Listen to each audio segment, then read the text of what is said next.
기 벌써 몇 주 안 남았습니다. 저희들 채플로는 마지막 종강 예배를 드리게 되었습니다. 한 학기 동안 수고들 많이 하셨습니다.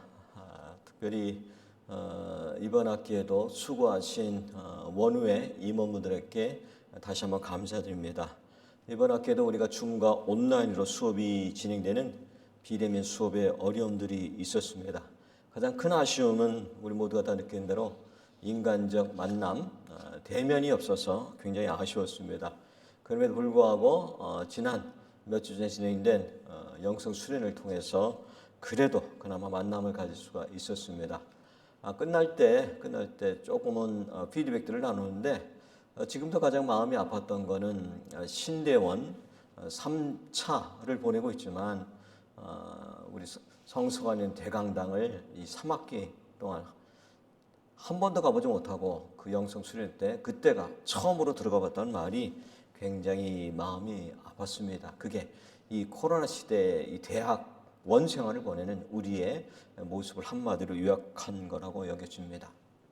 코로나 시대는 사회의 변화를 우리에게 또한 마찬가지로 요구하고 있습니다.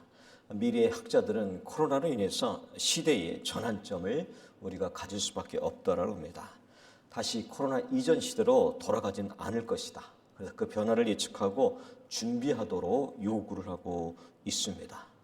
조금 우리가 이 시대적인 변화를 언급을 하자면은 영국에 시작된 1760년대 대략 시작된 산업혁명 이후에 변화의 가속화를 가져왔죠.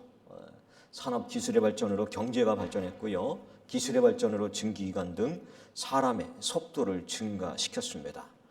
한마디로 말하자면 유토피아 시대가 온다고 예측을 했습니다. 인간이 모든 것을 할 수 있는 신적인 존재가 되는 것처럼. 그러나 그 결과 200년, 300년의 산업혁명의 이후에 이 결과는 산업화라는 부작용들이 그걸 함축적으로 보이는 것이 바로 지구온난화의 모습 아니겠습니까? 이런 시대 속에서 우리는 어떤 변화의 전환점의 시점에 우리는 봉착해 있습니다. 교회도 마찬가지입니다. 산업화처럼 교회의 성장, 교회 안에 영성 여기만 머물렀다면은 이제는 그 차원을 넘어는 변화를 해야 되는데 변하지 않으니까 하나님께서는 이 코로나로 인해서 교회도 변해야 된다고 몰고 가시는 것 같습니다.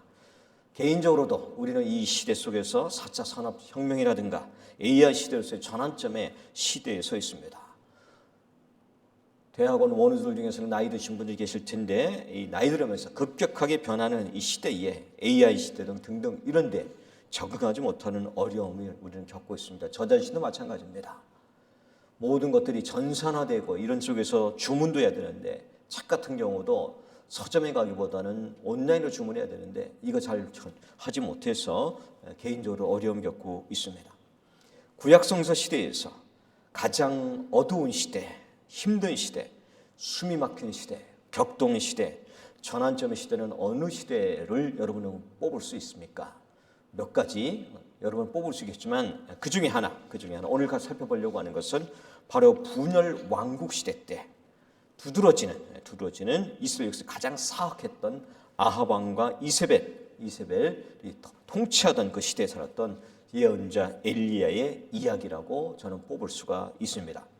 그래서 오늘 열왕기상 19장 9절에서 18절을 중심으로 해서 전환점과 광야의 영성이란 제목으로 말씀을 같이 나누려고 합니다.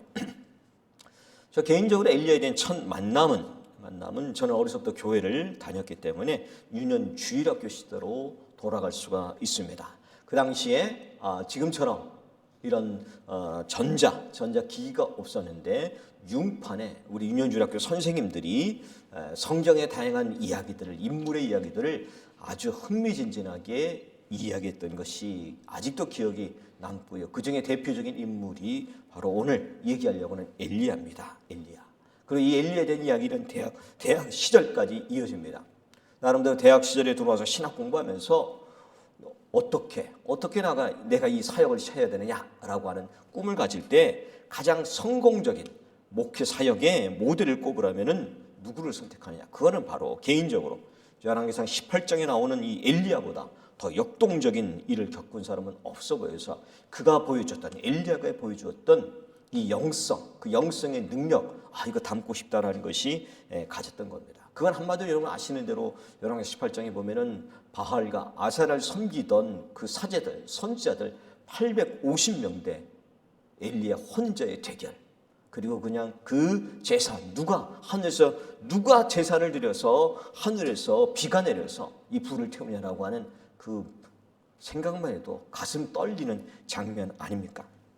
우상 숭배에 빠져있던 이 백성들에게 진정 어떤 신이 참 신이냐, 살아계신 신이냐는 것을 보여준 그 모습 말입니다. 3년, 거기다 더 나아가서 3년 반 동안이나 계속되었던 가뭄도 끝나게 하는, 정말 생각만 해도 이 멋진 숨지기고 사는 시대에 얼마나 이 격정적으로 그 일을 드러냅니까? 뭔가 사람들의 가슴을 뛰게 만드는, 두렵고 떨리게 만들었던 이 엘리야가 저희 어떤 면에서는 신앙과 사역의 모델이었습니다. 그런데 지금에 와서 이 대학 다닐 때 이 빠졌던 매력보다는 조금은 다른 모습의 엘리야가 눈에 들어오고 있습니다. 가장 화려하고 멋진 모습 뒤에 외롭고 힘든 광야의 엘리야의 모습이 이제는 눈에 보이기 시작하는 겁니다. 그 광야의 영성, 이 엘리야가 광야에서 하나님을 만나는 장면을 살펴보려고 하는데요. 엘리야의 등장의 배경이 되는 열왕기상 16장을 먼저 언급을 할 필요가 있을 것 같습니다. 아합과 이세벨이 하나님을 멀리하는 시대를 언급하는데요. 16장 29절에 보면은 이렇게 언급됩니다. 유다의 아사 왕제 38년에 오므리의 아들 아합이 이스라엘 왕이 되니라. 오므리의 아들 아합이 사마리아에서 22년 동안 이스라엘을 다스렸다라고 얘기합니다. 더 나아가서 30절에 오므리의 아들 아합이 그의 이전에 모든 사람보다 여호와 보시기에 악을 더욱 행했다. 이 시대의 특징 첫 번째 하나 나오죠. 그 어떤 사람보다, 그 이전의 어떤 시대의 사람보다 여호와 보시기에 악을 더 행했다. 그러니까 가장 어두운 시대, 힘든 시대에 공포의 시대인 것을 알 수가 있습니다. 31절에 보면 또한 느밧의 아들 여로보암 하면은 이 열왕기 상하, 역대 상하를 평가하는, 그 왕들을 평가할 때 언제나 언급되는 그 비교 대상 하나 있지 않습니까? 그게 바로 여로보암 아닙니까? 여로보암보다 뭐뭐했다. 여로보암이 갔던 길을 걸었다라고 하는 여로보암. 그런데 이렇게 언급되어 있습니다. 여기 16장에는 느밧의 아들 여로보암의 죄를 따라 행하는 것을 오히려 가볍게 여겼다. 게임이 안 된다는 거죠. 게임이. 여로보암보다 더 악한 모습이 이 아합과 이세벨이 행한 모습이라고 언급되고 있습니다. 시돈 사람 그러면서 왕 엣바알의 딸 이세벨을 아내로 삼고 와서 바알을 섬겨 예배하고, 바알을 섬기려 바알. 그러면서 32절에 사마리아에 건축한 바알의 신전 안에 바알을 위하여 제단을 쌓으며 또 아세라상을 만들었으니라고.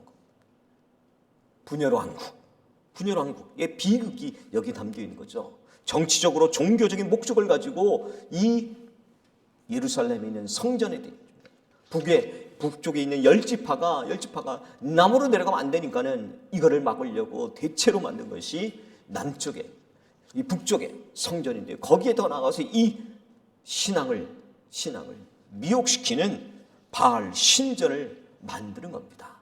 그 아내를 위해서. 우리는 이 남북 분단의 시대를 살아가고 있는 이 대한민국 속에서 이 아픔을, 이 문제점을 우리 잘 인식하고 있습니다. 바로 이러한 시대적 배경, 한마디로 말해서 그 어떤 시대보다 가장 악했던 이 시대적 배경을 가지고 엘리야가 하나님의 부름을 받습니다. 엘리야의 등장이 10장 나오는데요.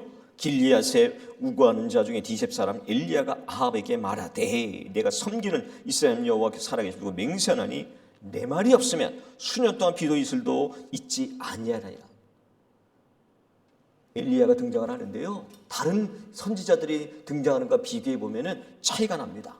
하나님께서 선지자를 부를 때는 선지자들이 부르는 나름대로 소명의 사건인데 여기는 그 언급이 없고요. 그냥 바로 가서 신탁을 전하라라고 얘기를 하고 있습니다. 수년 동안 비도 이슬도 있지 않는다라고 얘기합니다. 그 한마디 선포하고 나서는 그 다음 부분 17장 2절에 보면 어떻게 되어 있습니까? 여기서 떠나서 동쪽으로 가서 그러니까 광야로 가서 요단앞 그리 시냇가에 숨어라. 아합과 이세벨의 뭔가 반대하는 세력들에 대해 살기 등등하게 제거하려고 하는 것 때문에 이유도 있겠지만은 이 엘리야가 광야로 가서 3년을 넘게 머문 겁니다. 어떻게 머무나요? 이렇게 머뭅니다. 그 시냇물을 마셔라. 그리고 가장 어떤 면에서 하찮게 보이는 까마귀들이 이 먹을 것을 엘리야에게 공급하게 만듭니다. 그래서 까마귀들이 아침에도 떡과 고기를, 저녁에도 떡과 고기를 가져오고요, 시냇물 마시는데 그것도 그나마 10장 7절에 보면은 그 땅에 비가 내리지 않으므로 얼마 후에 그 시내가 말라버렸다라고 얘기를 하고 있습니다. 아합에게 선포하고 나면은 뭔가 엘리야는 이런 기대를 하지 않았을까요? 사마리에 가서 확 뒤집어 놓는 거, 이 잘못된 바알 이 섬기는 거 이거 확 뒤집어 놓는 이걸 하면 좋겠는데 광야로 가서요 3년을 넘게 광야에서 지내게 합니다. 이 뭔가 적극적으로 능동적으로 뭔가 해보고 싶은 이 엘리야한테 어떤 자세를 취하게 만듭니까? 가장 수동적인 자세, 답답한 자세, 아무것도 할 수 없는 걸 하루만 쳐다보게 만드는 메마른 장소에서 고갈된, 만나는 게 맨날 그 짐승들 보고 보고 하는 거 하늘만 쳐다보게 만드는 이 고갈시키는 이게 바로 광야의 영성이죠. 광야의 영성. 자기 속으로 계속 깊이 있게 파고들게 만들고요. 그리고 하나님을 만나는, 깊이 있게 만나게 만드는 이 광야의 영성을 경험하게 만듭니다. 그리고 나서 등장한 우리가 잘 알고 있는 바로 갈멜산의 전투가 18장에 나옵니다. 3년이 넘게 광야에서 훈련시키고 그 내적으로 깊이 들어가게 만든 다음에 18장에 와서 합니다. 그렇기 때문에 18장에 이렇게 시작을 하죠. 많은 날이 지나고 제3년에 여호와의 말씀이 엘리야에게 임하여, 그러니까 3년을 광야에서 보내게 만들고 완전히 집거 광야 생활하고 나서 3년 지나고 나서 부릅니다. 그리고 나서 아합에게 보이라, 내가 비를 지면에 내리라. 하나님의 소명을 받았지만 할 일이라고 하는 것은 3년간 그냥 광야에서 지낸 겁니다. 대단한 사역이 없는 겁니다. 단지 광야에서 지낸 광야의 영성을 보내게 만드는 거죠. 갈멜산의 전투에 대해서는 우리가 잘 알고 있으니까는 이 정도 얘기하고 넘어가겠습니다. 18장 다음에 19장, 그러니까 갈멜산 전투 이후에 850명들 그냥 그 전투에서 누가 참 신이라는 것을, 바알이냐 아세라냐 아니면 야훼, 이 야훼가 정말 참 하나님이냐라는 것을 드러냈습니다. 그리고 나서 그 치열한 싸움을 지르고 나서 19장 거기에 그 어떤 신이 참 신인가를 목격한 이 아합 왕이 어떻게 하겠습니까? 아내에게 가서 일어난 모든 일을 자기가 본 걸 일단 보고했겠죠. 그렇기 때문에 19장 1절 이렇게 언급되어 있습니다. 아합이 엘리야가 행한 모든 일과 그가 어떻게 모든 선지자를 칼로 죽였는지를 이세벨에게 말하니. 2절에 이 말 한마디, 이세벨이 이 말 한마디 듣고 이제 이 엘리야가 광야로 다시 도망가거든요. 2절 이렇게 언급되어 있습니다. 이세벨이 사신을 엘리야에게 보내 이르되 내가 내일 이맘때에는 반드시 네 생명을 저 사람들 한 사람의 생명과 같게 하리라. 그렇게 하지 않으면 신들이 내게 벌 위에 벌을 내림이 마땅하니라 한지라. 이 한마디 듣고 나서요 3절에 보면은 엘리야가 어떻게 반응을 하나요? 이 형편을 보고 일어나 자기의 생명을 위해 도망하여 조금은 이해가 안 되는 장면 아닙니까? 그 대단한 850대 1의 이 싸움도, 숨막히는 치열한 싸움도 하나도 두려움 없이 그거를 잘 이겨내는데 이세벨이 이 한마디 너네가 너 잡아 죽이겠어라고 하는 이거에 두려워가지고 자기 생명, 이 생명 부지하기 위해서 도망해 갔다는 얘기. 성경에는 없지만은 이렇게 생각을 해보는 거예요. 왜 이 한마디 이렇게 이 엘리야가, 이 대단한 엘리야가, 영적으로 충만한 엘리야가, 능력을 보이는 엘리야가 이게 도망을 가게 됐을까? 아마도 이건 제 생각이에요. 아마도 엘리야가 이런 생각을 하지도 않았을까 싶은 거예요. 3년 반 동안이나 광야에서 훈련을 시켰고 속된 표현으로 개고생시켰는데, 그래서 이렇게 이제 등장을 시켰고 대단한 전투 벌려가지고 이 이야기가 이세벨한테 꽉 전해졌으면은 엘리야는 아마 이런 기대를 하지 않았을까 싶은 거예요. 이세벨이 아이고야 내가 변해야 되겠구나, 달라져야 되겠구나 했는데, 이거는 그 반대로, 그러니까 엘리야의 기대와 정반대의 모습이 나타나니까 그 대단한 이 엘리야가 나 살려라 라고 주랭랑을 치는 모습이 지금 언급되어 있는 겁니다. 억울했겠죠. 답답했겠죠. 기껏 불러놓고 3년 동안 고생시켰는데 와서 뭔가 하고 났으면 확 달라지고 이제는 뭔가 어떻게 보면 대단하네라고 존경도 받고 대접도 받아야 되는데, 이런 반응이 나오게 만드는 하나님에 대한 원망이 있었을 것 같습니다. 그 원망의 모습은 19장 후반부에 나오는 것 같습니다. 그래서 어디로 가나요? 4절을 보니까는 자기 자신은, 그러니까 브에셀까지 이르러서 사원을 거기에 두고요, 이세벨의 이 측근들이 쫓아와서 엘리야 죽일까봐 자기 자신은, 엘리야 자신 광야로 들어가 하룻길쯤 가서 더 도망가네, 더 깊이 들어가는 거예요. 못 쫓아오게. 지칠 대로 지쳐가지고 로뎀나무 아래 앉아서 자기가 죽기를 원하며 이르되, 이렇게 얘기합니다. 그 당당했던 엘리야가 하나님 여호와의 넉넉하오니 지금 내 생명을 거두시옵소서. 나는 내 조상보다 낫지 못하나이다. 이 표현은요 19절 후반부에 나오는 표현과 아주 재미있는 대조가 되는 거예요. 하나님 만나고 나서, 다시 만나고 나서 하나님한테 뭐라고 얘기한 줄 알아요? 이 엘리야가요 14절에 보면요, 내가 만군의 하나님 여호와께 열심히 유별하오니라고 얘기하는 거예요. 내가 다른 누구보다도, 다른 조상보다 특별하게 하나님 사랑하고 열심히 일했다라고 하는, 이렇게 얘기하는 거예요 후반에요.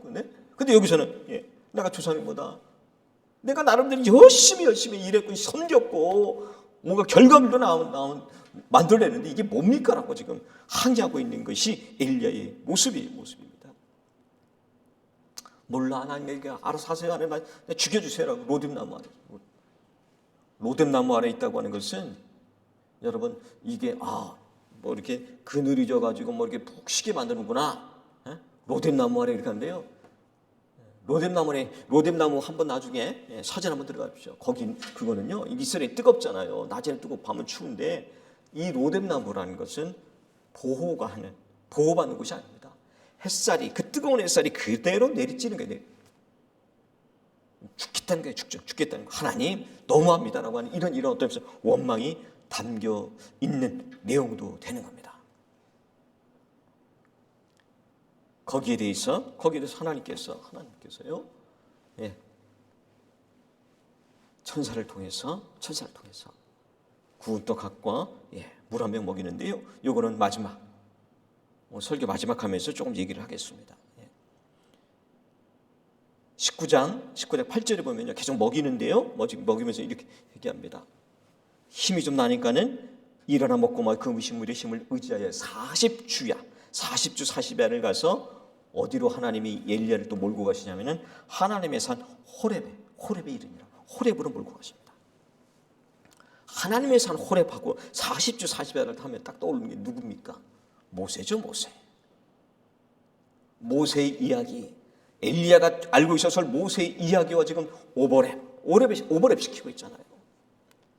모세의 인생에도 전환점이 3번 있는 거 아닙니까? 120세까지 산 이 모세가 40년은 애굽에서, 40년은 광야에서 엘리야처럼.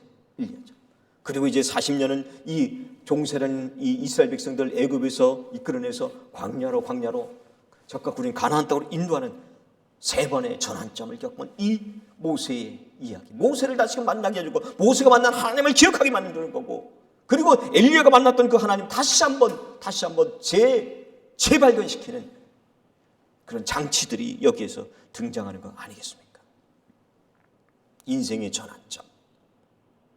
모세와 엘리야 그리고 우리 모두에는 전환점마다, 삶이나 모든 이 전환점 위기마다 새롭게 만나는 하나님, 새롭게 만나주시는 하나님을 여기서 경험하고 고백할 수밖에 없는 겁니다.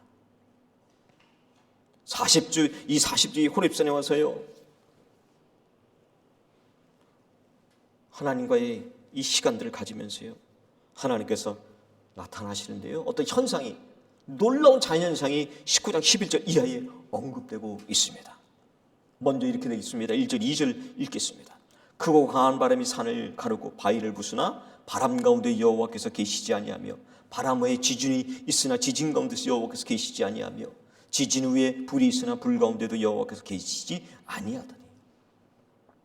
여기서의 초점은 크고 강한 바람이 샥 불면서 산을 가르고 바위를 부수는 거, 지진이 일어나는 거, 불이 팍 나타나는 거, 이게 초점이 아니고요.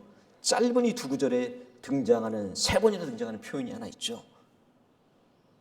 바람이 나고 바위가 무너지는도 여호와께서 계시지 아니하더니. 세 번이나 등장하는 이 표현입니다. 여기까지. 지금 엘리야는 어떤 사람입니까? 여호와께서 함께 하심을 온몸으로 드러낸 거 아닙니까? 갈멜산의 전투 속에서 바알, 아사라가 아니라 하나님이 참 신이야를 살아계신 것을 온몸으로 드러낸 경험이 있는 이 엘리야에게 그거 중요하지 않다는 것을 보여준 아이러니를. 엘리야가 이전까지 하나님은 그런 하나님으로만 어떤 면에서 제한하고 생각했겠죠. 지금까지 그렇게 했는데 이세벨이 이렇게 나오는 거 보면서 내가 지금 행한 것이, 내 맡고 있는 일이 맞는 건가? 이게 제대로 가는 건가라고 하는 확신과 의심이 들은 표현이다라고 저는 생각이 드는 거예요. 저와 여러분도 마찬가지 아닙니까? 신대원에 와서 공부하시면서 3년을 보내시고요. 일반 대학은 석사과정 2년, 박사과정 3년, 4년, 5년 아니면 더 길게 하면서 신학 공부하시면서 우리도 가끔은 의심이 들기도 하고 회의가 들기도 하고 이거 제대로 내가 가는 건가라고 하는 생각들 들지 않습니까? 그런 속에서 뭔가를 드러냈는데 이 엘리야는 지쳐버린 거죠. 갈멜산같이 막 업됐다가 지금은 완전히 다운돼서 그 인간적인 업앤다운을, 이 모습을 드러내는 이 엘리야의 모습이 저의 모습이 아니겠습니까? 그런데 어디서 하나님이 나타나시나요? 대단한 자연현장 속에서 하나님 나타나시는데 세미한 소리, 불후의 세미한, 이게 새롭게 만나는, 이 전환점에 새롭게 만나는 하나님의 모습입니다. 19절 13절에 엘리야가 듣고 겉옷을 얼굴 가리고 나가 굴어기에 섬매. 엘리야, 네가 어찌하여 여기 있느냐? 몰라서 묻는 질문입니까? 너의 정체성이 뭔지, 너희 뭐하고 있는지, 내가 누구인지에 대해서 다시 한번 묻는 질문 아닙니까? 거기에 엘리야가 이렇게 얘기합니다. 내가 만군의 하나님 여호와께 열심히 유배하오니. 세 가지 얘기합니다. 세 가지. 첫째가 이거예요. 내가 열심히 유배하니, 누구보다도, 아까쯤에 조상보다 나보다 못났다는 것이 아니라 조상보다 더 뛰어난 탁월함을 드러내려고 전생에는 몸부림친 이 엘리야. 이스라엘 자손이 주의 언약을 버리고 주의 제단을 헐며 칼로 주의 선자를 죽였으며 오직, 그 자부심이 여기 답니다. 오직 나만 남았거든. 이 두 번째, 내가 특별한 사람이고 열심히 해서 특별한 사람이고요. 그 다음에 나 혼자만 이 신앙의 자존심을 지켜왔는데 억울한 건 얘기 나오잖아요. 세 번째, 그들이 내 생명을 찾아 빼앗으려 하나이다. 하나님 이거 아니지 않습니까? 라고 하는 그 항의가 지금 담겨있는 거 아닙니까? 이게 말이 됩니까? 억울합니다. 여러분. 제가 이 정도로 열심히 하고 이 정도로 능력을 나타내고 저를 사용했으면은 그 이세벨 같은 확 정리해 줘야 되는 거 아닙니까? 라고 하는 이런 게 담겨 있죠. 여기에 대해서 하나님께서 어떻게 하시나요? 다시 15절 이하에서 제 소명을, 너가 엘리야가 해야 할 일을 알려줍니다. 그리고 이 억울한 거에 대해서 하나님께서요 18절 한 절로 한마디로 제압을 해버립니다. 한마디 제압하는 거 먼저 얘기할까요? 그러나 내가 이스라엘 가운데 7,000명을 남기리니 다 바울에게 무릎을 꿇지 아니하고 다 바울에게 입맞추지 아니하자니라. 너 혼자 네가 잘나산 것 같으니 그렇지 않아. 이 모든 일을 하는 건 네가 아니고 나야. 나 전능하신 하나님 나야라고, 내가 하는 거라고. 내가 7,000명이라 지금 남겨놨다라고 하는 착각을 지금 깨는 거죠. 저도 마찬가지예요. 저 혼자 제 잘난 채로 살아갔죠. 다른 사람 무시하고 살아가는 이런 게 있는데요. 그 교만입니다. 영적 교만입니다. 우리는 다른 사람의 사역들도 존중해야 되는 거고요. 그 하나님께서 구석구석에 시대마다 하나님의 사람들을 숨겨두셨죠. 그 얘기 지금 하고 계신 겁니다.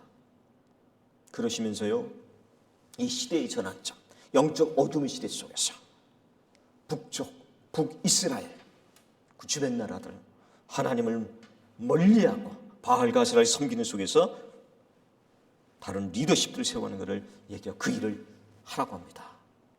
너는 네 길을 광야를 통해서 다메섹에 가서 거기서 하스렉 이름 아람의 왕이 되게 하고 또 님시아들 에후의 이름 이스라엘 왕이 되고 등등등을 시킵니다. 새로운 영안이 열리게 만드는 거죠. 새로운 영안이 오늘 우리에게도요, 개인적인 이 전환점 위기의 순간, 교회 학교적인 거 국가적인 거 위기의 순간에 우리도 새롭게 영안이 열려야 된다고 여겨집니다. 여러분 엘리야 이름 뜻이 무엇인지 아시나요? 알고 계시죠? 엘리는 나의 하나님이란 뜻이고요, 야는 여호와란 뜻입니다. 그러니까 뭐죠? 엘리야라는 이름은 나의 하나님은 여호와다. 바알이 아니다. 아세라. 자기 이름 속에 이 이름 속에 담겨 있는 게 뭡니까? 엘리야라는 이름 자체가 바로 하나님의 계심을 드러내는 거죠. 아까 말씀드렸지만은 우리가 신대원 일반대원에서 3년, 2년, 5년 아니 그 이상의 시간들을 보내는데 어떤 경험들을 하고 계신가요? 여러분의 이 학문의 과정이 어떤 신적 경험을 하도록 만들고 있습니까? 오늘 설교 제목으로 묻는다면 어떤 전환점을 지금 겪고 계신가요? 어떤 분들은 이 공부하는 과정 속에서 후회하거나 아니면 그 반대로 감사하는 분들도 있겠죠. 격동의 시간들을 보내고 있는지도 모르겠습니다. 내가 잘 왔다 감사하고 이걸 통해서 나의 주님, 이 엘리야에게 다시금 제 소명을 주는 것처럼 그 소명을 더욱더 깊이 있게 발견하고 졸업 후에 사역자들의 삶에 대해서 확실한 비전들이 있으면 감사하지만 혹시 뭔가 이렇게 혼란을 겪고 전환점에 있다면 엘리야에게 마지막으로 해주는 이 하나님의 모습을 묵상하면서 위로와 쉼과 새로운 충전의 시간을 가졌으면 좋겠습니다. 아까 로뎀나무 아래 누워 자면서 나 죽여주십시오라고 하는 이 엘리야의 어떻게 하시나요? 하나님께서 머리맡에 숯불에 구운 떡과 물 한 병 있게 만드시고요, 먹고 마시고 이렇게 다시 누웠더니 이렇게 반복합니다. 이게 죽었는지 어쩐지 모르니까요, 하나님께서 또 천사 보내가지고요 어루만지게 해주십니다. 일어나 먹으라. 그러면서 네가 갈 길을 다 가지 못한다. 더 가야 되는데 라고. 아까 저 다메섹까지 가게 하는 게 하나님의 계획이시잖아요. 그래서 이 일어나 먹고 마시며 음식물의 힘을 의지하여 40주 40에 하나님께서 호렙 같게 만든. 아까 로뎀나무 힘을 주는 나무 아니라 그랬습니다. 죽으려고 작정한 이 숯불에 구운 떡과 한 병 물 어루만지 일어나 걷는 이 뭡니까? 위로 아닙니까? 하나님의 만지심 쉼 아닙니까? 어찌 보면은 너 내가 그렇게 3년 동안이나 훈련시키고 했는데 이 정도도 안 되냐? 내가 너 얼마나 기대했는데 어떻게 그거밖에 안 되라고 하면서 책망할 수도 있고 타박할 수도 있겠는데 원망과 이게 찌들려 있는 이 아무 소리지 않으시고요 위로해 주시는, 힘을 주시는 이 하나님의 마음, 이게 하나님의 어떤 면에서는 식탁, 위로의 식탁을 베풀어 주고 계십니다. 대학원에서 제 바람은요, 여기 와서 공부하신 여러분들이 조금 지쳐있는 거, 뭔가 상해져 있는 것들이 체프를 드리면서 같이 이렇게 공부하는 이 주변 분들과 함께, 원우분들과 함께, 더 나아가 수업 시간을 통해서 어루만져지네. 그리고 이 구운 떡 한 병의 물처럼 샘을 얻는 그런 시간들이 이곳에서 보내줬으면 좋겠습니다. 그럼 더 나아가 바로 모세의 전환점, 엘리야의 전환점, 그들의 인생에 처져온 위기 속에서 뭔가 변화될 속에서 전환점에 만났던 제 소명의 제 충령과 제 발견에서 다시금 일어나 나갔던 것처럼 오늘 우리 각자가 나의 전환점을 경험하고 만들어갔으면 좋겠습니다. 그래서 엘리야가 그의 삶 속에서 자기의 이름대로 나의 하나님 여호와라는 것, 여호와이심을 드러내고 선포하고 그 이름 가지고 승리했던 것처럼 우리의 삶 속에서도 나의 하나님은 다른 것이 아니고 여호와이심을 드러낼 수 있는 저와 여러분 됐으면 좋겠습니다. 간절히 소망합니다. 기도하겠습니다. 하나님 감사합니다. 2021학년도 1학기 여전히 코로나의 상황 속에서 줌과 온라인으로 수업을 했지만 그래도 이 한 학기 동안 지켜주신 하나님께 감사와 영광을 돌립니다. 주님, 이 어려움 속에서도 저희들 영성 수련회를 가졌습니다. 모두가 모여서 대면으로 교제도 나누고 말씀을 통해서 새롭게 충전되기를 원했지만 그러지 못한 아쉬움이 있지만 그럼에도 불구하고 저희들이 영성 수련회를 할 수 있도록 해주시니 감사합니다. 하나님, 3학기 차 동안 이 코로나로 인해서 모이지 못하는 어려움이 있습니다. 아쉬움이 있습니다. 바라옵기는 2학기 때는 이 코로나의 상황이 진정이 돼서 저희들이 얼굴과 얼굴을 맞대면서 서로를 위로하고 격려하고 사랑을 나눌 수 있는 우리 원우들이 될 수 있도록 주님께서 도와주시옵소서. 하나님, 우리 각자의 삶들 속에서 이 전환점의 시기들을 겪고 있을 수도 있습니다. 이 엘리야에게 찾아와서 소명을 주시고 그리고 뭔가 훈련시켰던 그거 하나님 저희들에게 찾아와 주시옵소서. 나의 하나님은 여호와라고 하는 이 말씀을 이름으로만 간직한 것이 아니라 그의 삶 속에서 드러내고 선포했던 것처럼 오늘 저희의 이름에 걸맞는 하나님의 백성, 하나님의 자녀요 하나님의 사역자인 이것을 우리가 감당할 수 있는 은혜를 우리 모두에게 베풀어 주시길 원합니다. 몇 주 남은 2020년 1학기 이 기간 동안 잘 마무리할 수 있도록 힘 주시고 은혜 주시고 건강 주시고 지혜와 집중력을 허락해 주시옵소서. 우리의 삶들 속에서 혹시 지칠 대로 지쳤다면 주님께서 허락하시는 큰 위로와 쉼이 우리 원우들에게 베풀어 주시옵소서. 이번 학기 동안 하나님께서 함께해 주심에 다시 한번 감사드리고 주님의 이름을 찬양을 드리며 예수 그리스도의 이름 받들어 기도를 드렸사옵나이다. 아멘.